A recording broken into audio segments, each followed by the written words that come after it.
Everyone. In this short video tutorial, I just want to briefly go over the Photoshop interface.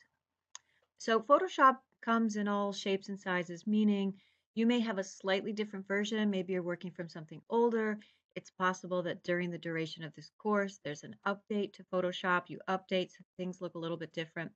So don't worry if things look just slightly different from what I have on the screen. There are so many ways that you can have the layout and so many updates and versions that it's almost inevitable that things will be slightly different. But the main components of Photoshop stay the same. So that's what I'm going to go over today. So we're here, I have Photoshop open, and I think one of the first things I'll do is just simply go through the process of opening up your photos in Photoshop.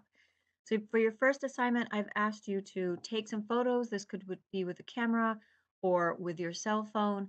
And so I'm going to assume that you have them somewhere on your computer. And now we're going to open them up.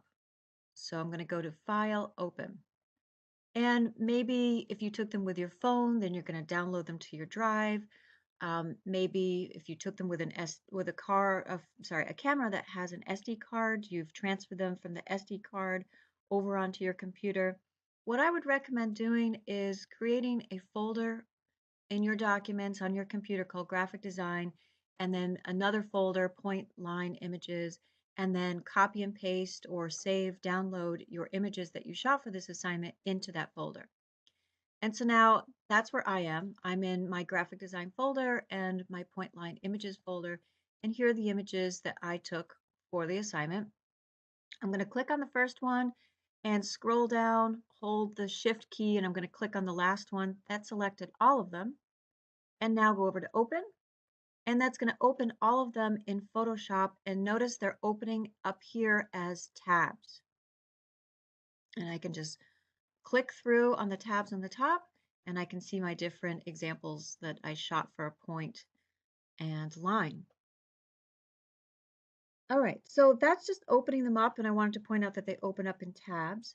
The next thing, just talking about the interface, is over here we have the toolbar, and I can move that around if I want by grabbing these little, it's kind of like a little bar up at the top. That's what you're going to grab. You can move that around. The toolbar is kind of grouped in sections. This first tool we'll be using, that's the Move tool. And then you have tools that are about making selections and making crops. We're going to be doing that. I'll cover that in the next video. We have some informational ones. These are tools that are for retouching. And then down here we have kind of the painting type of tools. Down here we have text. This tool we'll be using a lot is the Zoom tool. Notice also as I'm hovering over all of these, Photoshop is giving me some information about them. But what I would like you to do, so maybe pause this video for a second, is all of the tools that have, actually all of the tools have this, a little triangle down at the bottom. That means if you hold on it, you can actually access more tools. There are more tools than what you see just initially when you look at the toolbar. So I'd like you just to maybe pause this video for a second and look through all of those. The other thing I'd like to point out is all of these tools have default settings, and these settings can be changed with the option bar up here. We're going to see something very similar once we get into Illustrator as well. So if, for example, I'm going to take my paintbrush tool, and this allows me just to paint. Oh, I think I have left on it from the last time kind of an odd brush. So I'm going to go up here to my options bar. This is the first example, working with the options bar, and I'm going to choose a different kind of brush and choose a smaller size for it. Okay, so I just use the option bar to change the size of my brush, and I'm going to just draw something on here, and then I'm going to go up to my options bar, and let's say I don't want to draw at that opacity. I want to draw at like 50%, so it's somewhat transparent. And now I'm drawing and it's kind of transparent. So all of these tools have the default settings. You can go up there and change. So it's almost like every tool is a two-step process. You may work with it here and then go up here and you can refine something. While I just made these kind of weird drawings on my point line, I want to go up here to the main menu, and because I'm going to get to one over here in a second, I'll just go through all of these. So under File, That's the stuff you find with most programs: new, open, open recent, close all. Under edit, some of these things we're going to learn keyboard shortcuts for, but that's where you can find your general copy and paste. Under image, we will be looking at adjustments, some of these adjustments. This is where you can adjust the quality of your image, the color, the tones, also canvas size, image rotation. These are all areas we'll come back to. A lot of the things here under layers, we're actually going to be using directly from the layers panel, which is over here. And this is where your Photoshop may look a little bit different depending on which one of the panels that you have open. And I'll show you in a second where you can go to open and close different panels. But I have my layer panel over here. And at the bottom of my layer panel, I have several icons. And a lot of these icons I can access also here from the main menu. Under type, well, we have type as a tool on our toolbar. And if I select that, I also see up in the options bar, I can choose things like my font type, the size of my font, the alignment of my font. But up here under type, I have even a few more options of what I can do with type, such as I can access a panel that's about character or about paragraph. And again, you're going to see the same sort of thing when we get over to Illustrator.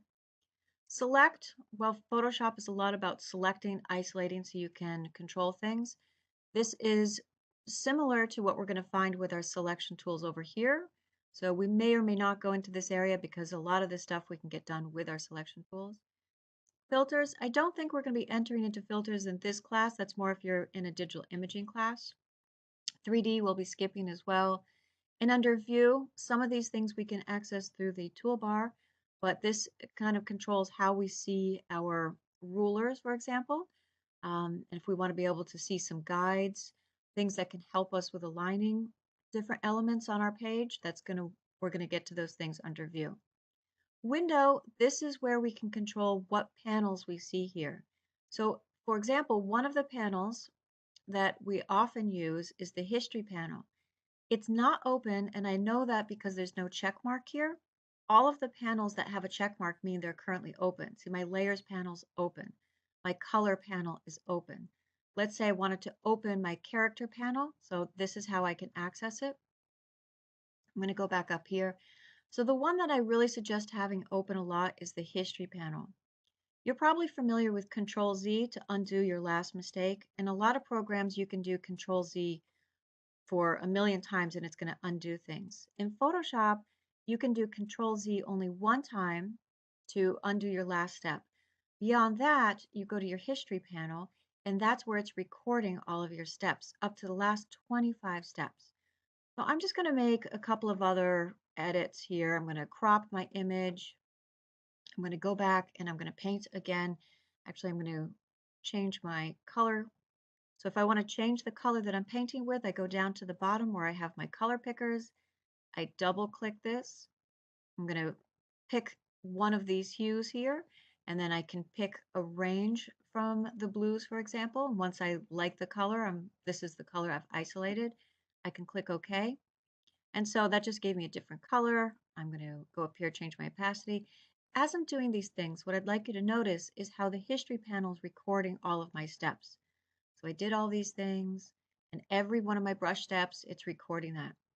So let's say I wanted to go back and step back before I made these blue brushes. I'm clicking here in my history panel, and I'm going backwards. And so now I can get back to, let's say, this stage, or all the way back to the beginning. And then I can say, well, actually, I kind of liked it like this. And I can jump around and see these different states. If there's one state that I like and I thought, well, maybe I like this, but I want to kind of keep going also, down here at the bottom, I can take a snapshot of it by looking at or clicking on the camera. And what that does is it temporarily saves, temporarily meaning until I close the program, a snapshot of where I am right now. Because watch what's going to happen. I'm on this step. This step is grayed out, so I've kind of gone back a step. The moment I do a new action with a tool on my toolbar, this step is going to get grayed out. Or actually, I'm going to go back even further to this one. So you can see all of these guys are going to disappear. the moment I take my paintbrush and I do another stroke. So they all disappeared. And now I could do something else, take another snapshot, and I click on snapshot 1 and it brings me back to that state. So it's almost like you're creating these mini save as different versions. So I'll talk about all of these things more. This was just intended to be a short video to give you a little bit of an overview. But the history panel is definitely a panel that we keep open and use it a lot. A common mistake that I see from people is when they're trying to go backwards, they click into this box. That's for something completely different. So if you want to undo your mistakes or just see different versions, you're clicking here on actually the name of the step that you were on in the history panel. So that's really it, that just what I wanted to talk about. So feel free to, you can also go to Adobe and explore some of their intro interviews. And in the next, sorry, their intro videos, not interviews. In my next video, I'm going to go over specifics that you're going to need for your first assignment.